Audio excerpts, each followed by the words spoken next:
दो बेटों की माँ थी। उसे इस बात पर बड़ा घमंड था। वो मानती थी कि बेटे घर की शान होते हैं। ये ले सावित्री, मिठाई खा, मेरे यहाँ पोती पैदा हुई है।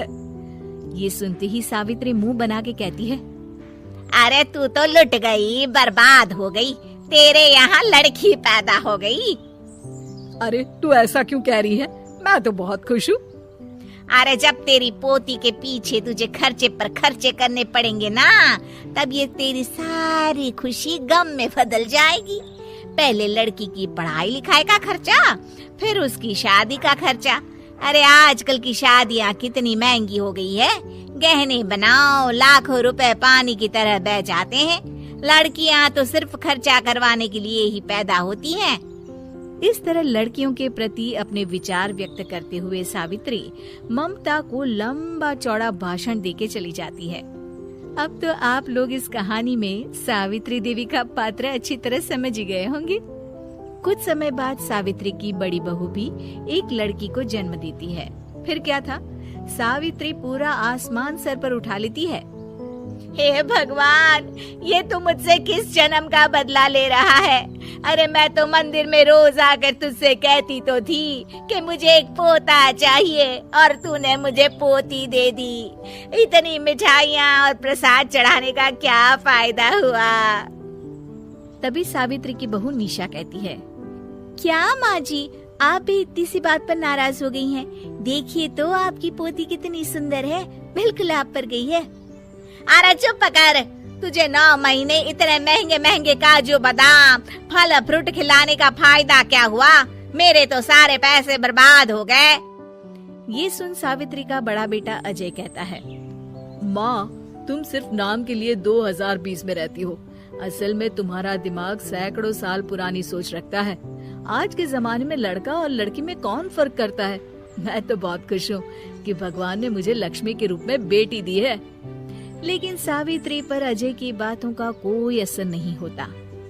नालायक, अपनी पत्नी की जबान बोल रहा है। मेरा बड़ा बेटा तो हाथ से गया। लेकिन सावित्री देवी हार मानने वाली नहीं थी। वो पोते की चाह में अपने छोटे बेटे विजय की शादी करवा देती है। कुछ समय बाद आखिरकार वो दिन आ ही जाता है जब सावित्री की छोटी बहू गर्भवती हो जाती है। सावित्री इतनी खुश हो जाती है कि वो बच्चे के जन्म से पहले ही सारे मोहल्ले में ढिंढोरा पीटने लगती है। ये क्या सावित्री, तू तो पोते के जन्म से पहले ही मिठाई बांट रही है। पहले पोता पैदा तो होने दे, और फिर क्या पता अगर पोते की जगह पोती पैदा हो गई तो। ये सुन सावित्री चिढ़ जाती है। अरे अपनी काली जबान मत चला, मेरी मिठाई खा के मेरा ही बुरा सोच रही है। बड़ी आई, ला मेरी मिठाई वापस कर। देख लेना, इस बार मेरे यहाँ पोता पैदा होगा, पोता। लेकिन ठीक इसका उल्टा होता है। सावित्री की छोटी बहू भी एक लड़की को जन्म देती है। सावित्री फिर से रोना धोना शुरू कर देती है और अपनी छोटी बहू को कोसते हुए भला बुरा कहने लगती है। देखते ही देखते ये सावित्री की रोज की आदत हो जाती है। एक दिन उसकी इस आदत से परेशान होकर विजय अपने भाई अजय से कहता है, भैया, माँ खुद एक औरत होकर हमारी बेटियों को पसंद नहीं करती, उल्टा उन्हें रोज कोसती रहती है। मुझे माँ की यह आदत बिल्कुल पसंद नहीं आती। अरे तू ठीक कहता है, मैं भी अब माँ से तंग आ गया हूँ। अच्छा, तो अब तुम दोनों इस तरह पीठ पीछे मेरी बुराई भी करने लग गए हो? नहीं माँ, हम चाहते हैं कि घर में शांति बनी रहे। हमें हमारी बेटियाँ बहुत प्यारी है। मैं नहीं चाहता कि वह तुम्हारे ताने सुन सुन कर बड़ी हो, और इसीलिए हम दोनों ये घर छोड़कर चले जाएंगे। हाँ माँ, मैं भैया की बात से सहमत हूँ। जब तुम इस घर में अकेली रहोगी तब तुम्हें अपनों की कीमत का एहसास होगा।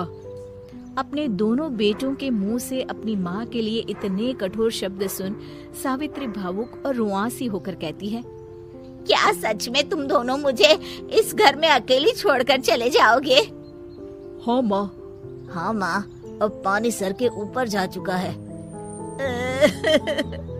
मैं तुम दोनों के बिना नहीं रह सकती। अपनी सास के आंसू देख अजय और विजय की पत्नी अपने पतियों से लड़ पड़ती है। अरे जिसे जाना है वो जाए, मैं माँ जी को छोड़कर कहीं नहीं जाने वाली। भाभी, आप ये क्या कह रही हैं? वही जो तुम सुन रहे हो, दीदी बिल्कुल सही कह रही है। हम बेटियों के संस्कार हमें सिखाते हैं कि सास माँ समान नहीं बल्कि माँ ही होती है और उस माँ की जिंदगी भर सेवा की जाती है। बेटे अपना फर्ज भूल सकते हैं लेकिन बेटियां नहीं। आप दोनों शौक से जा सकते हैं। माँ जी, हम दोनों के रहते आपको किसी बात की फिक्र करने की जरूरत नहीं।